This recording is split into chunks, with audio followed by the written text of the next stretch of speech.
Okay, this is the Senz automatic windproof umbrella.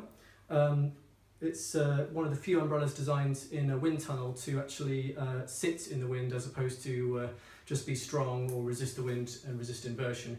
So to start off with, let's have a look at the packaging. It comes with a luxury sleeve. Normally that wouldn't be a big deal because if a sleeve is just a piece of material like this, it's just something to store it in, whereas this one comes with a nice nylon sleeve, really rugged, opens up really nicely. It's got clips on the back, sort of nice designs and things. So let's take it out of that.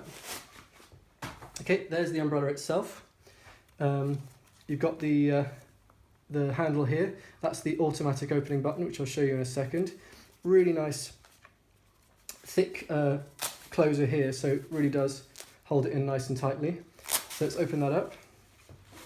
This is one of the cool things about it, is automatic opening and close, which one is cool, as you'll see, and two, when you open it in the wind, it really does find some force against the wind. I've also tested the Bugatti umbrella, which is pretty expensive and massive coverage, but it's not as well designed as this. So you'll see when you open it up, you actually need to help it in the wind to open up, whereas you can see this one opens like a gunshot. Here we go. Bang. It also automatically closes. Press the button again. There we go. And then you can close it like that, and then you just wrap this around it and close it that way and put it back in the sleeve. So let's open it back up. Okay, this is the kind of coverage you're looking at visually. Now they say it's 91 and 91 across the span, so 91 this way and 91 that way. By my measurements, it's 89 this way and 92 this way.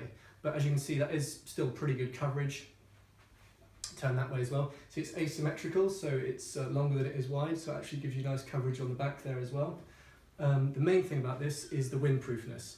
So you can see it's shaped like a wing, not like a bucket, so the wind hits it on this narrow end, goes over the top, creates an area of low pressure on the top, and actually tilts it forward. So if you've got really high wind, instead of actually going backwards and then inverting, it'll actually tilt forward slightly.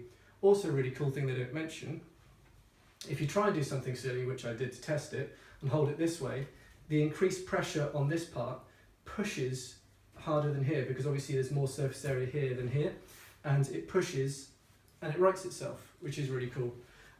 Also, the main thing about that whole shape is that it means you don't have to fight with it. It just sits there in the wind like a kite. So you hold it with one hand, loose grip, and it's fine. It's really nice in the wind. That's the main reason to get this. You can see the build quality inside. It's quite a thick stem for such a small umbrella, so it's really strong. Everything is like reinforced here. Everything is highly tensioned, as you can see. But also it's got a little bit of flex. So you can see if you get into really high winds, if you're getting into sort of gale force winds, it'll flex just slightly so that it won't break. But really nicely built. This is actually one of the umbrellas from the testing that I've actually decided to keep and use, because it's the best umbrella for wind. We live on the cliff top here, and the winds often get up into the 40 and 50 km/h range, sometimes even higher, and it works really well. I've done a test with the XL version on video. I've actually tested them all, but the XL version I managed to get a video of with my wife taking it when we were out on the cliff top, and just remarkable. I'll see if I can get a video of this one. If not, I'll just link to the XL one, but basically they work the same. Hopefully I'll manage to capture a video of this one at some point. But yeah, really impressive. We tested it in 50, 60 km/h winds, measured the wind speed, and yeah, really impressive. So there we go. I'd say this one stands alone in terms of its windproofness for its size. It also comes as a manual version, but the manual version is slightly smaller, and so it doesn't have the same coverage, and the automatic opening is really nice. So I would say if you're going to go for one of the two, get the automatic one. The other one is slightly cheaper, but you can get this one on sale. I got this one half price. So I'd say push for this one if you can, because it's just a much nicer thing to have.